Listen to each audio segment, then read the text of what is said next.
시청자 여러분 안녕하십니까. 12월 14일 월요일 아침인데요. 천옥현의 안보정론을 시작하겠습니다. 이번 주가 대한민국 그야말로 자유민주주의를 지킬 수 있는 어떻게 보면은요 마지막 기회이자 새로운 시작의 모멘텀이 된다고 저는 생각합니다. 왜냐하면 15일이 바로 이제 내일이잖아요. 내일 윤석열 총장에 대한 징계의견에 두 번째로 열리게 돼요. 대부분의 지금 이제 보도 내용을 쭉 보면 15일 열리는 두 번째 징계위에서 최종적으로 결론이 날 것이다. 그래서 해임 낼 확률이 많긴 많지만 지금 거대한 분노의 민심을 본다면 정직으로 갈 수도 있지 않느냐라는 얘기가 나오고 있어요. 그래서 이제 본래 추미애가 짜는 판은 이 해임으로 밀고 가는 거 있잖아요. 근데 지금 추미애가 제대로 되고 있잖아요. 그러다 보니까 이제 정직이라는 그들의 꼼수, 묘수라고 이제 주장을 하는데 이 묘수를 써가지고 정치적인 후폭풍을 줄이자 이런 안까지 나오고 있는 상황입니다. 그렇기 때문에 금주가 그 어느 때보다도 굉장히 중요하고요. 우리가 두 눈을 부릅뜨고 좀 이 사태의 추이를 지켜봐야 되겠다. 그리고 현재와 같은 이 비판과 그리고 견제, 압박 여론을 더 강력하게 끌고 끌어올려야 되겠다. 이런 말씀을 드립니다. 왜냐하면 지금 현재 여권에서 당연히 이러한 그림의 총지휘자는 문재인인데요. 문재인이 뒤에 완전히 숨어 있다가 추미애가 그리는 그림이 역풍을 맞게 되니까 슬쩍 한번 나왔어요. 면피성 발언만 하고 다시 들어갔는데 그 자리를 채우기 위해서 나온 사람이 이제 이낙연이다. 저는 그렇게 봅니다. 그래서 이낙연 대표가 지금 현재 문재인 정권을 등에 업고 뭔가 1위 자리를 다시 찾아서 대권 가도를 탄탄하게 만들어 놓는 그런 이 작업을 하고 있는데요. 백전백패한다 라고 하는 것이 저의 판단입니다. 그래서 그동안에 이낙연 대표는 지난 12월 6일 날 취임 100일이 됐는데도 기자회견을 못 열었어요. 그러다가 13일 그러니까 어제야 기자 간담회를 가졌어요. 공식적인 기자회견도 아니고 간담회입니다.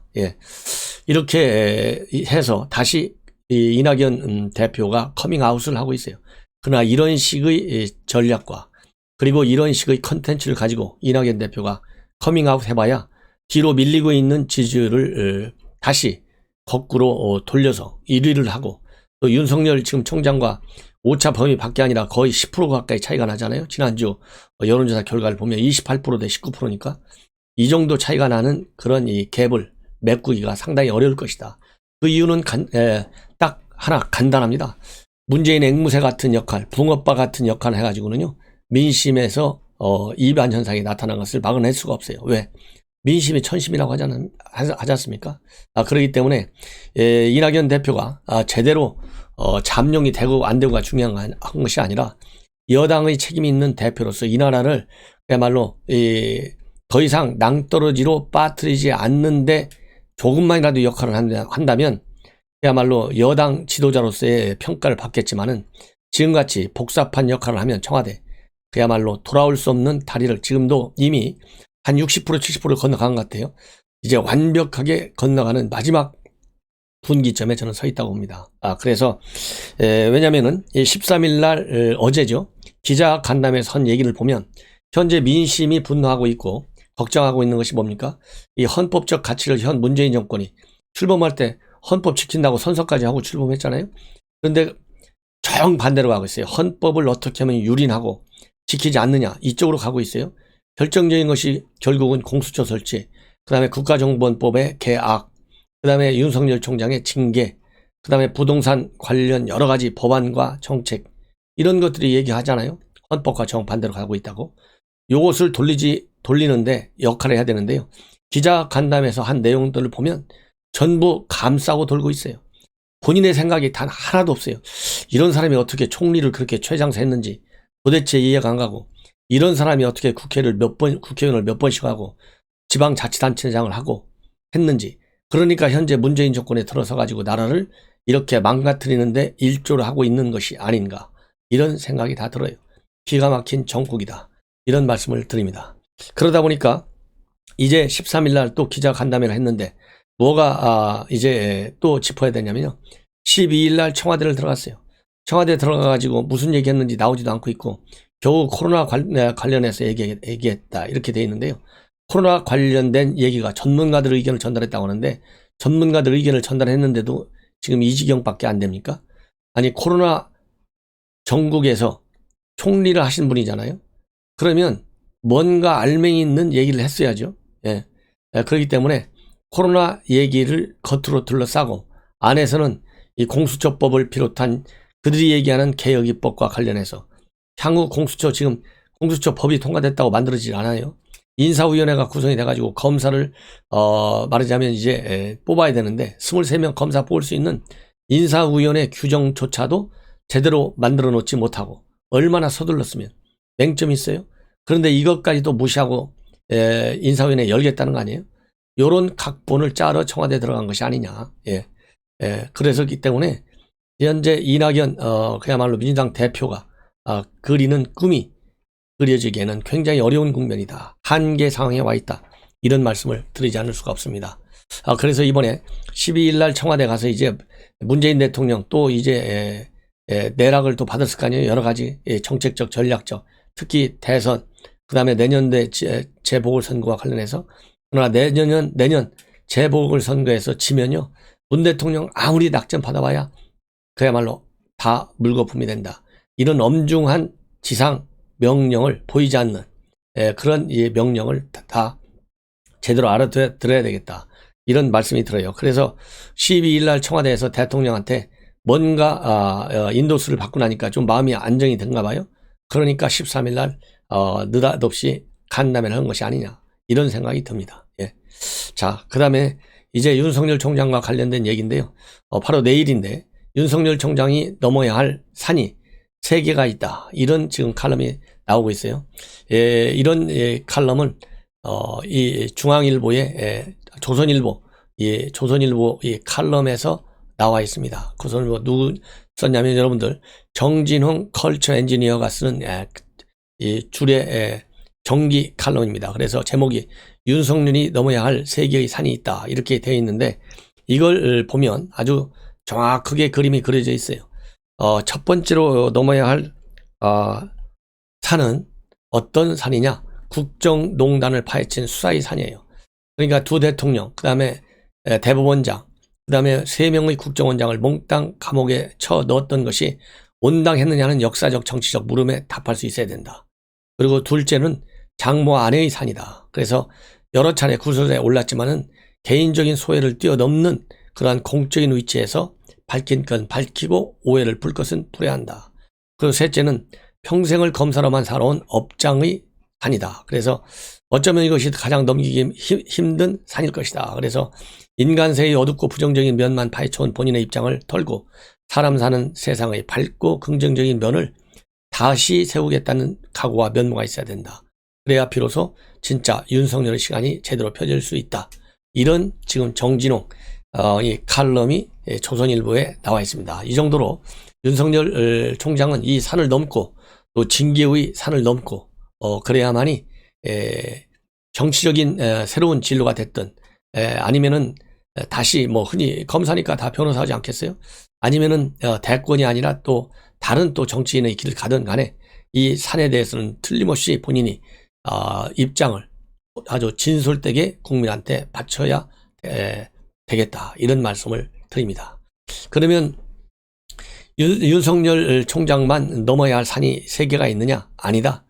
추미애도 지금 산이 많아요. 추미애. 근데 추미애는 산이 너무나 많은데 그 산을 넘기 위한 가장 쉬운 길은 뭐냐면 장관직을 내놓는 길이에요. 그리고 법의 심판을 받는 길밖에 없다. 그렇지 않고 꼼수와 묘수와 그리고 이 악수를 또 계속해서 둘 경우에는 지금 현재 조선일보 보도에 의하면 윤석열 밀어내는데 사전사패를 했다는데요. 인생 정체가 실패한다. 마지막 추미애도 선상에 와 있다는 것이 제 생각입니다. 자, 그러면 어떤 사전사패냐? 첫 번째, 검사의 난. 전체 검사 중에 98%가 찬성하는 직무배제 처리하라는 거잖아요. 여기에서 실패했어요. 두 번째, 지난 12월 1일 날 감찰위원회가 열렸는데 감찰위원회에서도 검사들 반발해서 검사들이 주창한 내용과 똑같이 추미애가 잘못했다. 직무정지 카드 내려라. 그리고 징계 중단해라. 이거 아니겠어요? 이 감찰위 결론 두 번째고. 세 번째는 똑같은 12월 1일 날 내려왔던 조미연 부장판사의 법원 가처분 신청 인용입니다. 그래서 지금 윤석열 총장이 다시 직무에 복귀한 거 아니겠습니까? 그 다음에는 지금 현재 추미애가 밀어붙이고 있는 징계위예요. 본래 2일날 열리려다가 4일날로 연기했다가 10일날로 연기했는데 그걸로 딱 한 칼에 윤석열 총장을 베어내려고 했는데 그게 뜻대로 안 돼요. 그래서 바로 내일 다시 징계위가 열려요. 이렇게 해서 4번에 있었던 윤석열 밀어내기가 전부 다 실패했다. 지금 이런 평가와 보도들이 나오고 있어요. 그래서 판판이 판정패했는데 지금 갑자기 그동안에 지난 8일서부터 즉 8일날 법사위에 참석했고 9일날 국회 본회의에 참석했어요. 그리고 10일날 징계위 열리는 날 또 언론들이 입장을 물어봤는데 도망가듯이 출근길입니다. 이 과천 청사에서 도망가듯이 사무실 올라갔어요. 이렇게 해서 한 4, 5일간 5, 6일간 조용했는데요. 결국 다시 조금 전에 페북에 글을 올려서 이 검찰권과 사법권과 관련해서 두 눈을 부릅뜬 깨시민의 감시가 계속돼야 한다. 깨어있는 시민의 감시가 계속돼야 한다는데요. 이것만 보더라도 추미애는 본인이 어디에서 실패하고 있고 어디서 본인이 민심에 불을 지르고 있고 그래서 정부 여권의 몰락을 한꺼번에 가꿀 수 있는 역사적 책임을 지금 지고 있다. 이 엄중한 현실을 모르는 것 같아요. 자, 이렇게 민심을 읽지 못하면서도 제가 누차 말씀드렸지만은 그야말로 정치인으로서 성공해왔다. 무슨 뭐 추다르크다. 이런 닉네임을 붙여왔는지 달고 살아왔는지 정말 이해가 안 갑니다. 그래서 오늘 아침에 페북에 올린 글은요. 이렇게 돼 있어요. 결국은 내가 검찰을 떠난 이유라는 책자를 들고 최근에 국회에 나타났잖아요. 지난 9일 날인가요? 그래서 이게 이현주 변호사가 쓴 책인데 결국 검찰 욕하는 얘기잖아요. 이 책과 관련된 얘기. 그 다음에는 또 하나 뭐냐면 넷플릭스로 위기의 민주주의를 봤다라는 얘기. 이 두 가지의 얘기를 가지고 결국은 본인이 지금 굉장히 외롭지 않습니까? 지금 현재 비호감 서울시장 후보 중에서 이 추미애가 1등하고 있잖아요. 거의 40%에 육박하잖아요. 이러한 민심의 흐름을 아직도 잘 몰라가지고 이거를 역류시키려고 하는데 참 거대한 민심의 분노한 파도를 어떻게 정말 역류시킬지 한번 우리가 지켜봐야 되겠다. 이런 말씀을 드리고 싶고 오늘 올렸던 지금 방금 올린 페북의 내용을 여러분들께 얼마나 기가 막힌 아직도 착각과 환상에 빠져 있는지 아직도 소설을 쓰고 있는지 여러분들께서 아셔야 될 것 같아요. 그래서 이 얘기는 제가 여러분들께 소개해 드리고 싶습니다. 민주주의는 두 눈 부릅뜬 깨어있는 시민의 언론에 길들여지지 않고 오염되지 않은 냉철한 판단과 감시가 계속되지 않는다면 검찰권과 사법권도 민주주의를 찬탄하는 도구가 될 수 있다는 끔찍한 사례를 보면서 많은 생각을 하게 되는 반면입니다. 이렇게 돼 있어요. 여기는요. 주어를 추미애가 아니라 주어를 우리 국민으로 우리 야권의 국민으로 딱 바꿔놓고 보시면 그리고 대상을 깨시민으로 보지 않고 그야말로 문바들로 보고 추미애로 보고 문재인과 이낙연으로 딱 환치시키면 정확하게 맞는 말이 될 것 같아요. 예. 자, 그리고 이렇게 해서 검찰 깨시민들의 뭐라냐면 감시를 바라고 있어요. 예. 그러면서 이현주 변호사의 내가 검찰을 떠난 이유를 읽고 중간중간 숨이 턱턱 막혔다. 아직 검찰이 일그러진 자화상 보기를 회피하는 한 갈 길이 멀다는 아득한 생각이 들기도 했다. 웬만한 용기 없이 쓰기 쉽지 않은 검찰의 환부에 대한 고발성 글이기에 저자에게 감사한다. 참, 그러니까 이 자기가 지금 윤석열 몰아내는 취지가 맞다는 것이죠. 이거를 갖다가 이 이현주 변호사의 책을 빌어가지고 호소하고 있어요. 기가 막힌 거 아니겠습니까? 그 다음에는 오늘 넷플릭스로 위기의 민주주의를 봤다 하면서 룰라 대통령에 이어 브라질 최초의 여성 대통령이 된 지우마가 경제개혁을 단행한 이후 이에 저항하는 재벌과 자본이 소유한 언론, 검찰의 동맹습격으로 탄압을 당하게 된다. 제가 두려워하는 것은 민주주의 죽음이라는 지우마 호세프 전 대통령이 물러나면서 남긴 말을 소개하며 모로 검사는 전 대통령 룰라에게 증거가 없는데도 부패 혐의로 기소한다. 룰라는 이것은 쿠데타라고 항변하지만 투옥된다. 그러면서 군부의 권력을 밀어내고 간신히 쟁취한 민주주의가 다시 과거로 돌아가 미래가 암울한 브라질은 시지푸스의 돌처럼 나락에 떨어진 민주주의의 돌을 들어 올리기 위해 다시 원점에서 시작해야 할 상황이다.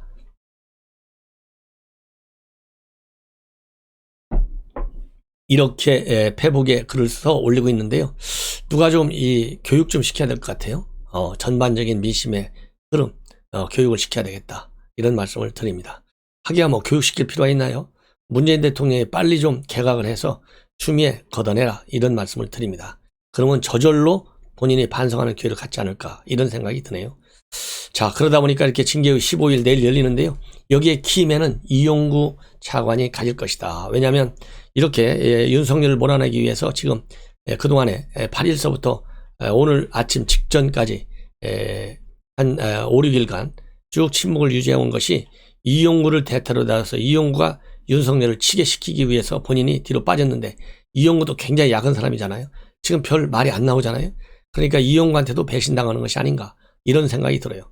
그리고 이용구를 차관으로 바로 임명하고 대통령 임명장까지 준 것을 보면 징계위에서 이용구 차관이 해임 딱 끌어내라, 이런 일종의 메시지가 아니겠느냐. 이것이 우리 모두가 합리적으로 생각할 수 있는 가능성의 시나리오 중에 하나지 않습니까? 그런데 이용구가 그렇게 밀어붙이기에는 또 어려울 수도 있다. 그렇다고 본다면 절묘한 카드로 정직 카드를 낼 수도 있다. 이런 말이 나돌고 있어요. 또 하나 나도는 얘기는 신성식, 말하자면 대검 참모인데 신성식이가 해임까지 하겠느냐. 신성식이가 바로 이 약한, 즉 온건한 징계, 정직 정도로 할 수도 있다. 또 이런 얘기가 나오고 있습니다. 제가 보기에는요, 신성식이가 하기는 일단 근량이 좀 낮아요. 그러다 보니까 신성식 지금 대검 반부패 강력부장인데요. 지금 검찰 내부의 압박이 상당히 셉니다. 징계위에서 빠져라, 아니면 그만두고 나가라, 이런 압박과 비판 아니겠어요? 그러다 보니까 11일, 12일, 13일, 14일까지 연가를 낸 것으로 확인되고 있어요. 그래서 이 추미애 애완견들이 전부 휴가를 가서 지금 현재 윤석열을 밀어내는 작전에서 일단 외형적으로 보면 호흡을 고르는 그런 국면으로 지금 진입하고 있다. 이런 말씀을 드리고 싶고요. 그 다음에 이제 내일 징계위와 관련해서 또 중요한 것 중에 하나는 류혁과 이정화가 이번에 굉장히 중요한 양심선을 했잖아요. 류혁 법무부 감찰관이에요. 그러니까 장관 빼놓고는 윤석열 총장의 징계와 수사 의뢰 이런 것과 관련해서 가장 핵심적 기능을, 직무를 담당하고 있는 사람이 류혁 감찰관입니다. 검사장급. 근데 류혁 감찰관이 내부 이 시나리오에 완전히 패싱되고 있어요. 얼마나 배신감을 느끼겠어요. 그러다 보니까 이 박은정과 추미애가 주도하는 윤석열 총장 몰아내기의 시나리오를 전부 폭내버렸어요. 그 다음에 또 하나가 바로 박은정 밑에서 일했던 이정화 대전지검에서 파견된 검사죠. 이정화 검사가 윤석열 총장 죄가 없다는 보고를 썼는데 이거 어디로 갔느냐. 또 이걸 폭로했어요. 그래서 내일 열리는 징계위에서는 이 두 사람의 내부 폭로가 굉장히 중요하고, 그러기 위해서는 윤석열 변호인 측에서 이 사람들을 상대로 질의 답변을 해야 되는데 징계위에서는 이걸 막으려고 하고 그랬어요. 그래서 지금 증인 신문 절차를 가지고 윤석열과 징계위 측에서 정면 충돌하고 있는데요. 이렇게 보면 결국 내일 가장 핵심적인 이 장면은 바로 류혁과 이정화가 다시 징계위원들 앞에서 적나라하게 패싱당한, 그리고 이 본인의 윤석열 무죄라는 입장이 또 이렇게 거부당한 그 장면을 징계위원들이 알아야 되겠다. 저는 그런 말씀을 드립니다. 자, 이렇게 해서 내일 열리는 징계위원회 정말 우리가 더 여론의 압박을 밀어내야 되겠다. 그래서 이 말로는 이 정한종 이 징계위원장이 내일 변호사들 의견도 잘 들어보고 신중하게 결론을 내리겠다. 그리고 내일 한 번으로 끝나지 않을 수도 있다. 이렇게 지금 입장을 언론에 밝히고 있어요. 그런데 한 번에 끝나는 게 아니라 징계위원장 자리를 사퇴하고 포기하도록 압박을 넣어야 되겠다. 이런 말씀을 드립니다. 문제가 많은 사람이잖아요. 어쨌든 간에 여러분들도 이제 다 아시지 않습니까? 예. 그리고 이제 마지막으로 하나 칼럼 여러분들께 소개시켜 드리겠는데요. 동아일보 박재균 칼럼입니다. 평화롭고 행복한 문재인 나라인데 오늘 지금 칼럼들이 좋은 게 굉장히 많았어요. 조선일보, 중앙일보, 동아일보에 칼럼과 사설 많은데 우선 첫 번째로 이 박재균 칼럼, 왜 평화롭고 행복한 문재인의 나라가 됐는지 여러분들께 소개해 드리겠습니다. 이거 제 요약해서도 말씀드릴 수 있는데 한번 한 2분 정도 걸리겠습니다. 꼭 들어주십시오. 참 안전한 나라다. 이 나라 현직 대통령은 퇴임 후에도 안전을 걱정할 필요가 없게 됐다. 그 임기 중에 한 명의 전임 대통령이 감옥에 있었고 한 명의 전전임 대통령은 감옥에 갔어도 공수처라는 세상 어디에도 없는 철갑을 두드르게 됐기 때문이다. 문재인 대통령을 겨눌 수 있는 청와대의 울산시장 선거 개입 의혹과 월성 1억이 조기 폐쇄 사건의 수사는 법치 파괴와 무도한 정치가 낳은 괴물 공수처가 완전히 고사시킬 것이다. 문 대통령 가족과 관련된 구설 등 주변 문제 또한 그 임기 이후에도 건재할 친문 좌파 공수처가 막아줄 것이다.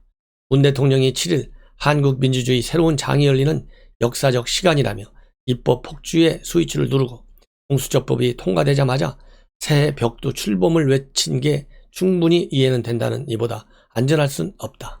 문 대통령뿐인가 입법 폭주를 자행하며 대통령을 향해 충성 경쟁을 벌인 집권당 국회의원, 진보 좌파 대법원장 대법관과 헌법재판소장 헌재 재판관, 현 청와대 관계자, 친문 친추미애 검사, 문정권의 행동대장을 자임한 고위 경찰도 도리어 공수처의 비호를 받을 수 있게 됐다.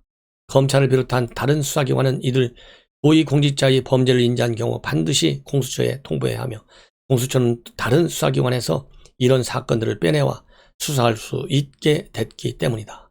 무소불위 공수처는 정권 옹호를 위한 방패로 뿐만 아니라 감히 살아있는 권력을 건드리는 자들에게 휘두르는 장으로도 쓰일 것이다. 사법 기능을 가진 판검사와 경찰에게 이만한 겁박이 없다. 윤석열 검찰총장이 정권을 총동원한 찍어내기에 맞서고 있지만 모두가 윤석열은 될 수 없다. 그것도 모자라 윤석열의 대선 출마를 막거나 조기 퇴진을 강요하는 법안까지 발의한 짓은 비열해도 너무 비열하다. 윤석열이 그렇게 두려운가? 그래도 참 행복한 나라다. 조국 전 법무장관의 딸은 무수한 입시 부정 의혹에도 의사 가운을 입게 될 것 같다. 위안부 시민운동에 오물을 튄 윤미향 의원도 아직도 금배지를 단 채 손해를 피했고 안도했는지 와인 파티까지 벌렸다. 검찰개혁이라는 이름의 검찰 장악 위에 폭주기관처럼 내달린 추미애 장관의 아들 문제도 잠잠해졌다. 이제는 1가구 1주택이라는 유치한 입각 기준마저 팽개치고 정권의 필요에 따라 아무나 장차관으로 데려다 쓴다. 이보다 행복하고 따스할 순 없다. 누가 이런 내로남불을 비판이라도 할라치면 친일 수고로 낙인을 찍으면 된다. 이러니 일제강점기에는 태어나지도 않았고 일본 여행도 제대로 다녀보지 못한 사람들이 갑자기 친일파나 토착외구로 둔감한다. 그래도 미진하면 박근혜 보수 정권의 약점인 세월호를 들이댄다. 이번에는 세월호 특검이다. 2014년 이후 9번째 조사다. 세월호의 아픔이야 공감하지만 해도 너무한다. 그럼에도 참 평화로운 나라다. 5.18 역사 왜곡 처벌법으로 역사 해석을 정부가 독점할 수 있게 됐다. 다른 의견은 입도 뻥끗 못하게 하니 얼마나 조용하고 편안한가. 대북전단 발송 금지법은 헌법상 표현의 자유를 과도하게 침해할 수 있다는 전문가들의 의견을 묵살하고 강행 처리했지만 북한 2인자 김여정의 심기를 거스를 순 없다. 이 땅에서 전쟁을 막으려면 김정은 남매에게 굴종한다는 소리를 들어도 어쩔 수 없다. 그래도 평화롭지 아니한가. 문재인 대통령과 그 추종 세력이 꿈꾸는 나라는 이런 모습일 것이다. 그런데 그들에게만 안전하고 행복하며 평화로운 나라의 실상은 죄지어도 벌받지 않는 신성 귀족의 나라. 민주화 30여 년 만에 민주주의 시계를 그 이전으로 되돌린 운동권 독재의 나라. 정권과 다른 의견이라면 입을 닫아라는 전체주의 나라.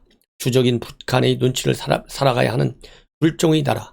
양심, 상식, 공정, 정의 법치 같은 낱말의 원뜻이 파괴된 혼돈의 나라다.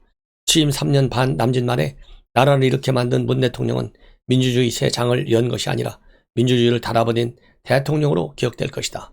왠지 북한 전역에 걸려있다는 구호가 생각나는 요즘이다. 우리는 행복해요. 자, 얼마나 심각합니까? 이런 나라 만들어야 되겠습니까? 추미애가 얘기한 대로 두 눈을 부릅뜨고 우리가 지켜보고 견제하고 비판하고 적극적으로 투쟁해야 되겠다. 이런 말씀을 드리면서 월요일 첫 방송을 마칩니다. 날씨가 매우 찹니다. 지금 영하 10도에서 오늘 최고 기온이 영하 4도래요. 이 체감온도는 더 떨어집니다. 감기 걸리지 않도록 각별히 유의하시기 바랍니다. 대단히 고맙습니다.